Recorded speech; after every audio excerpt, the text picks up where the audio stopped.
Hello बच्चों, आज हम क्षितिज भाग 2 का 10वीं कक्षा का पाठ 2 राम लक्ष्मण परशुराम संवाद का तीसरा पद पढ़ेंगे।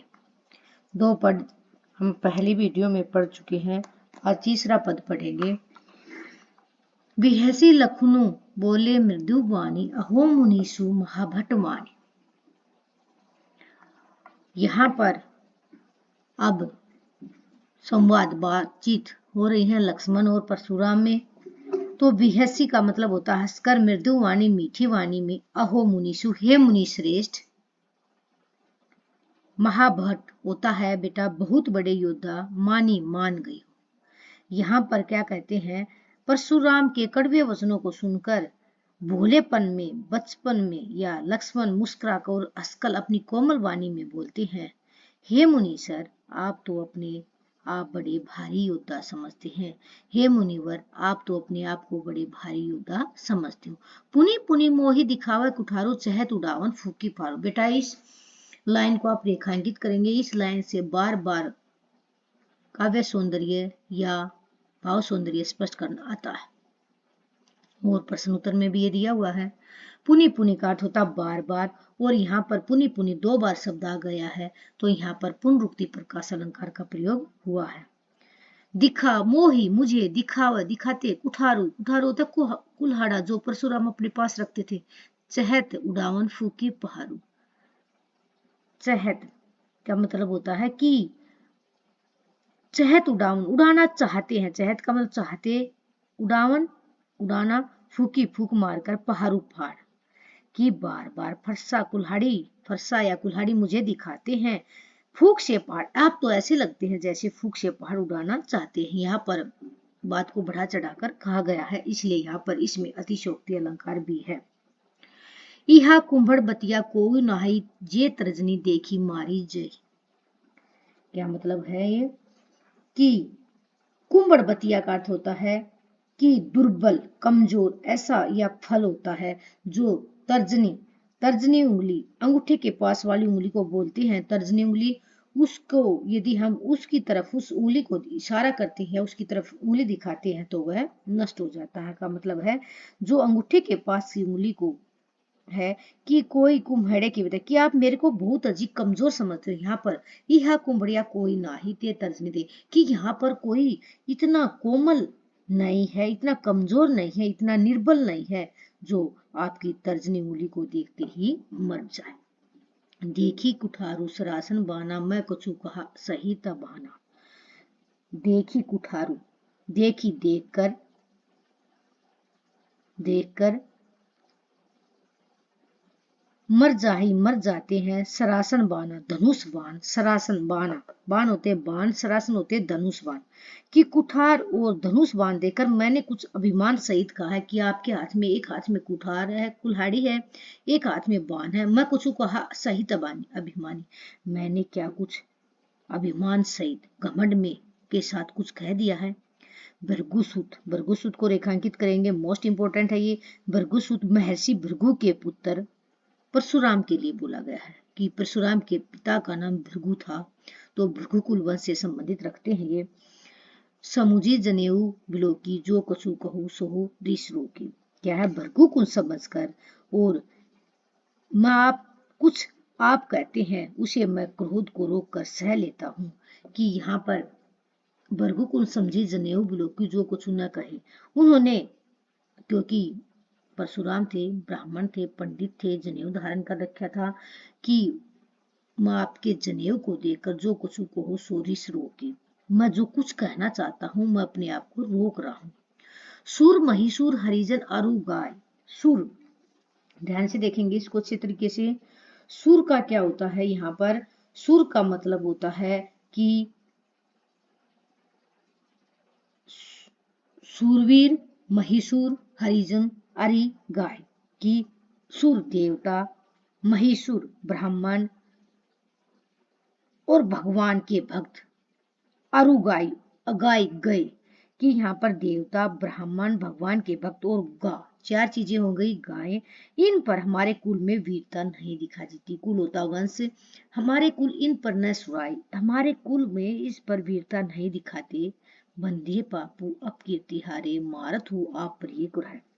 क्योंकि इन्हें मारने से पापू अपकीर्ति पाप लगता है, और इनके मारतु पाप पर ये हमारे, इनके मारने से तो पाप लगता है। बंदे पापो अपकीर्ति, और यदि इनसे हार जाते हैं, अपकीर्ति अपयश, ये आपका अपमान होता है। यदि मारते हैं तो इनको पाप लगता है, यदि हम इनसे हार जाते हैं तो इनसे हमारा अपमान होता है।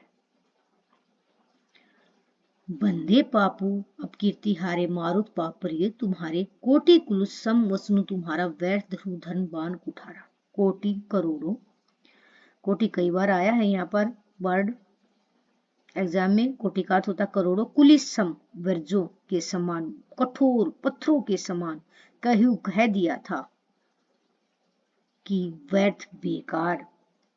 क्या क्या, आप मारे तो भी आपके पैर पड़ना चाहिए। आपका कि आप यदि मुझे मार रहे हैं तो मैं आपके पैर पड़ना चाहता हूं। आपका कोटि कुलुसम, आपका एक एक वचन करोड़ों पत्थरों के समान है, मतलब बहुत कड़वा आपका वचन है। धनुष बाण और कुठार तो आप व्यर्थ में ही धारण कर रहे। यहाँ पर इस पैराग्राफ में जो लक्ष्मण है परशुराम का अपमान करते हुए कहते हैं कि कोटि कुलुस सम, सम आ गया बेटा, सा सी सम, मां अलंकार है यहाँ पर। कोटि कुलुस कै वर्ण की आवर्ती हुई तो अनुप्रास अलंकार भी है इसमें। यहाँ पर परशुराम से लक्ष्मण कहते कि आपका एक एक वचन जो आप बोल रहे हैं करोड़ों पत्थरों के समान है। आपने तो धनुष बाण और कुल्हाड़ा व्यर्थ बेकार में ही धारण कर रखा है। जो बिलो की अनुचित कहू क्षमु महामुनि धीर, बिलो की देखकर अनुचित गलत, क्षमु क्षमा करना, महामुनि धीर। क्या मतलब है इसमें कि धनुष बाण और कुठार को देखकर मैंने कुछ अनुचित कहा तो उसे मुझे क्षमा कर देना। कि आपके हाथ में मैंने धनुष बाण और कुल्हाड़ा देखकर कुछ गलत कह दिया तो हे महामुनि मुझे क्षमा करना। सुनी सरोस भृगु वंश मुनि बोले गिरा गंभीर। ऐसे वचन सुनकर भृगु वंश से संबंधित रखने वाले परशुराम बोले गिरा गंभीर, बहुत अधिक गंभीर बोले, वाणी या वचन के साथ बोले। अभी ऐसे वचन सुनकर भृगु वंश परशुराम को और ज्यादा क्रोधित हो जाते हैं और वे लक्ष्मण से नेक्स्ट पैराग्राफ में बोलते हैं। क्या बोलते हैं देखते हैं। कौशिक सुनहु मंद यहू बालकु, कुटिल काल बस निज कुल काल को। क्या मतलब है यहाँ कि कौशिक, कौशिक सुनहु मंद बालक, कौशिक यहाँ अंडरलाइन करेंगे, विश्वामित्र को बोला गया है क्योंकि विश्वामित्र भी उस सभा में मौजूद था जहां पर सीता स्वयंवर हो रहा था। विश्वामित्र जो राम लक्ष्मण है उनका गुरु था जो उनको शिक्षा देता था। कौशिक सुनहु मंद यहू बालकु, मंद मंद बुद्धि, ना समझ, मूर्ख यह बालक, कुटिलु काल बस निज कुल काल को। कुटिलु टेढ़ा या टेढ़ी मेढ़ी बात करने वाला, काल बस मृत्यु के वश में, निज अपने को, गाल को नष्ट करने वाला। देखो इसमें कि परशुराम ने कहा हे विश्वामित्र सुनो, यह बालक बड़ा ही कुबुद्धि का, मूर्ख है, बिना बुद्धि का है। यह काल के वश होकर अपने कुल का घातक बनना चाहता है। यह अपनी मृत्यु को अपने आप ही बुला रहा है। भानुवंश राकेश कलंकु, निपट निरकुशु अबधु असंकु। इस पूरी लाइन को रेखांकित करेंगे। बार बार पैराग्राफ में से ये काव्यांश के लिए आई है। भानुवंश, भानुवंश होता है सूर्यवंशी श्री राम का वंश। भानुवंश से थे श्री राम। राकेश चंद्रमा होता है। राकेश कलंक, चंद्रमा में मौजूद कलंक एक धब्बा है जिसको चंद्रमा में भी कलंक बोलते हैं। निपट अत्यधिक, पूरी तरह। निरकुश अनुशासनहीन, जो किसी की बात न माने। अबधु बुद्धिहीन, अज्ञानी, मूर्ख। असंकु निडर, असंकु निडर। क्या मतलब है कि यह सूर्यवंश रूपी पूर्ण चंद्र का कलंक है। कि वैसे तो ये सूर्यवंशी बालक है लेकिन अच्छी घराने से है, लेकिन जिस प्रकार चंद्रमा पर एक कलंक है, उसी प्रकार सूर्यवंश में एक कलंक के समान है। यह बिल्कुल मूर्ख, निडर और बुद्धिहीन बालक है। काल कौलू ओही छन माही, कहू पुकारी खोरी मोही नाही। काल कहूँ मतलब क्या मतलब होता है? काल का ग्रास या मृत्यु को प्राप्त हो, ये हो जाएगा। छन मारी, एक क्षण में, एक पल में, एक समय में। पुकारी खोरी माई, पुकारना, खोरी दोष की कहते हैं कि मैं एक पल में इसको मृत्यु के घाट उतार दूंगा। फिर तुम मुझे दोष मत देना, या जो सभा में बैठे हुए लोग हैं, मुझे पुकारना मत या मुझे दोष मत देना कि हे परशुराम, तुमने ये क्या कर दिया। तुम्हें हट कहू जो चहु उभारा, कही प्रतापु बलु रोष हमारा। तुम हो कि हट होता है जिद, हट होता है जिद की क्या मतलब है कि चहु तुहू हट कहू जो चहु, चहु चाहते हो, उभारा बचना, कहीं बताकर, प्रतापु, प्रताप होता बल, ताकत, पराक्रम, शक्तिशाली, रोसु क्रोध। क्या कहता है कि मैं पुकार कर कहता हूँ, मैं तेज आवाज में बोलता हूँ सभा में, फिर मुझे दोष मत देना। तुम्हू कठु जो चहु उभारा, हे कौशिक, हे विश्वामित्र, यदि तुम इसे बचाना चाहते हो तो हमारा प्रताप, बल और क्रोध के बारे में इसे बतला दो और इसे मना कर दो कि मेरे से न बोले कि मेरे अंदर कितनी ताकत है, शक्तिशाली हूँ, बल है और क्रोध है। इस लड़के को या इस बालक को बता देना। लखन कहूँ मुनि सुजसु तुम्हारा, तुम ही अछत को बरने पारा। लक्ष्मण जी कहते हैं कि हे मुनि, आपका सुयश, सुयश, आपका मान सम्मान, आपका यश, आप विख्यात है। आपके रहते हुए तुम्हारी अछत कौन बरने, कि आपके रहते हुए वर्णन कौन कर सकता है। तुम अपने मुंह से अपनी बड़ाई कर रहे हो। अपने मुंह तुम अपनी करनी बार अनेक भांति बहु करनी। क्या मतलब है? अपने मुंह से अपनी करनी का अनेक बार या वीरता का आप अपनी मुंह से अपनी प्रशंसा बार बार करते जा रहे हो। नहीं संतेषु न पुनि कछु कहूँ, जनी रीस रोकी दुसह दुख सहु। नहीं संतेषु, नहीं संतुष्ट होते हो तो पुनि दोबारा, कछु कहू दोबारा कह सकते हो, जनी रीस रोकी दुसाए दुख सहु। क्या मतलब है कि यदि इतनी बात कहने पर भी तुम संतुष्ट नहीं हो, जो कुछ आपके मन में है फिर कुछ अन्य कह डालिए।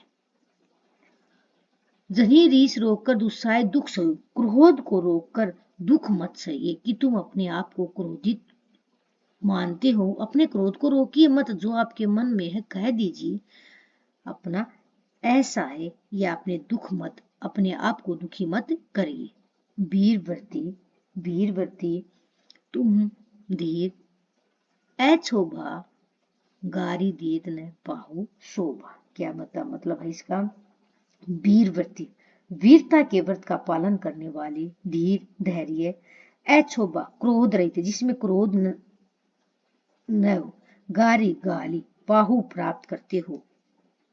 क्या मतलब है? शोभा, शोभा का अर्थ होता है यहाँ पर कि शोभा, सुंदरता। क्रोध रोककर तुम दुखी मत हो, जो आपके मन में हो कह डालो।